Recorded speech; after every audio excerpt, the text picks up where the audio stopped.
Operasi Zebra Jaya 2025 resmi digelar di Polda Metro Jaya selama 14 hari ke depan. Operasi ini menjadi bagian dari Cipta Kondisi menuju Operasi Rilin dan Operasi Natal Tahun Baru. Langkah ini diambil menyusul tingginya angka pelanggaran lalu lintas di ibu kota. Hingga Oktober tercatat lebih dari 500.000 pelanggaran yang terjadi di Jakarta. Jumlah ini memicu 11.000 lebih kasus kecelakaan dengan lebih dari 600 korban telah meninggal dunia. Sementara itu, data dari Jasara Harja mencatat lebih dari 100 miliar rupiah santunan telah dikeluarkan bagi para korban kecelakaan. Untuk itu, selama operasi Zebra Jaya, sebanyak 2.939 personil gabungan TNI, Polri, dan Dinas Perhubungan diterjunkan ke seluruh wilayah hukum Polda Metro Jaya. Polisi juga menetapkan 11 sasaran pelanggaran prioritas, diantaranya tidak menggunakan helm, pengendara di bawah umur, pelanggaran batas kecepatan, kendaraan tanpa TNKB, pengaruh alkohol, balapan liar, penggunaan plat diplomatik dan plat dinas TNI, Polri yang tidak sesuai dengan ketentuan. Diharapkan operasi Zebra ini dapat meningkatkan kepatuhan masyarakat sehingga angka kecelakaan dan fatalitas dapat ditekan. Tidak lagi menggunakan pola razia stasioner, tapi kita lebih menggunakan hunting system. Nanti akan banyak personil gabungan, TNI, Polri, Dinas Perhubungan akan menyisir ruas-ruas jalan yang biasanya banyak sekali terjadi pelanggaran di luar dari 127 ruas jalan yang terpantau langsung oleh kamera etle. Kemudian aktivitas etle mobile juga akan kita masifkan. Untuk etle mobile ini bisa mengcapture depan dan belakang. Tilang manual juga akan diterapkan sebagai langkah akhir penindakan hukum. Tilang manual akan dilakukan di lokasi yang tidak terpantau oleh kamera etle.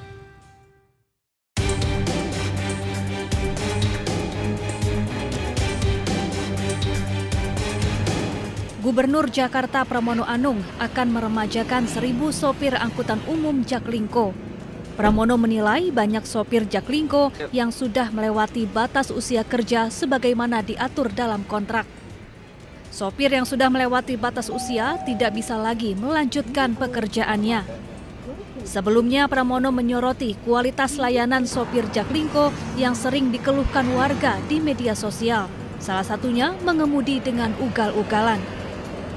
Kami juga akan melakukan pembenahan yang untuk Jaklingko. Karena seringkali keluhannya di Jaklingko ini kan kayak punya mobil sendiri, bawa keluarganya, ngebut dan sebagainya. Nah, Pak Dirut tadi menyampaikan nanti akan melakukan perbaikan permajaan 1.000 orang pengemudi untuk Jaklingko supaya mereka lebih tertata, dan saya menyetujui itu. Sementara itu, baru-baru ini kecelakaan yang melibatkan Jaklingko viral di media sosial. Kali ini seorang pemotor tewas ditabrak Jaklingko di Cipayung, Jakarta Timur saat akan menyalip kendaraan di depannya. Korban pun sempat terseret Jaklingko hingga 5 meter. Peristiwa ini menambah daftar panjang masalah angkutan Jaklingko. Pemprov Jakarta pun menegaskan bertanggung jawab penuh atas kecelakaan ini.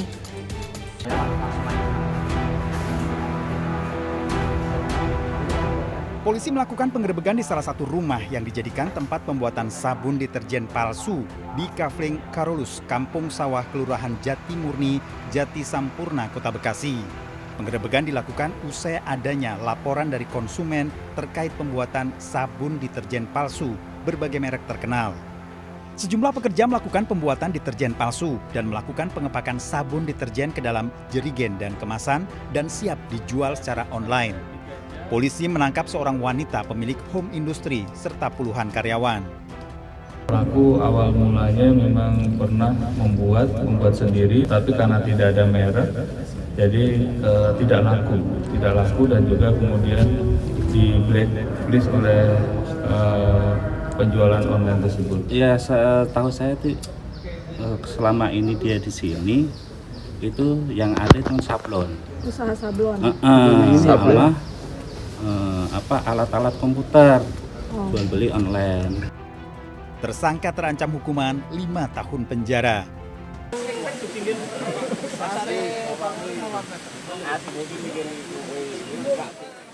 Sebuah mobil terjun bebas ke dalam jurang di Desa Tegaron, Kecamatan Banyu Biru, Semarang, Jawa Tengah. Kecelakaan bermula saat mobil yang dikemudikan seorang pria melaju dari arah Sepakung menuju Banyu Biru. Saat melintasi turunan tajam dan sempit, mobil kehilangan kendali dan menabrak tebing hingga akhirnya terguling dan terjun ke dalam jurang. Diduga sopir tak mampu menguasai kondisi medan yang baru dilaluinya.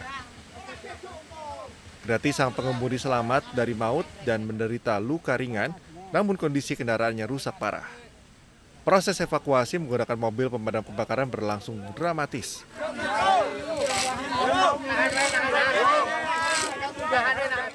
Puluhan warga bahu-membahu menarik tambang agar bisa mengangkat mobil dari mulut jurang.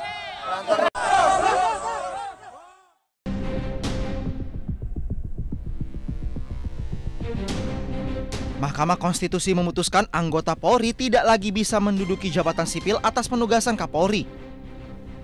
Jika ingin menduduki jabatan sipil, maka polisi harus mengundurkan diri atau pensiun terlebih dahulu.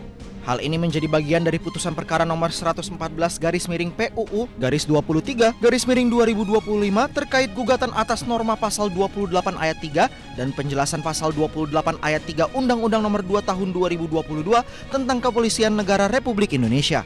Kepolisian Negara Republik Indonesia dalam menentukan arah kebijakan nasional disalurkan melalui Majelis Permusyawaratan Rakyat paling lama sampai dengan tahun 2009.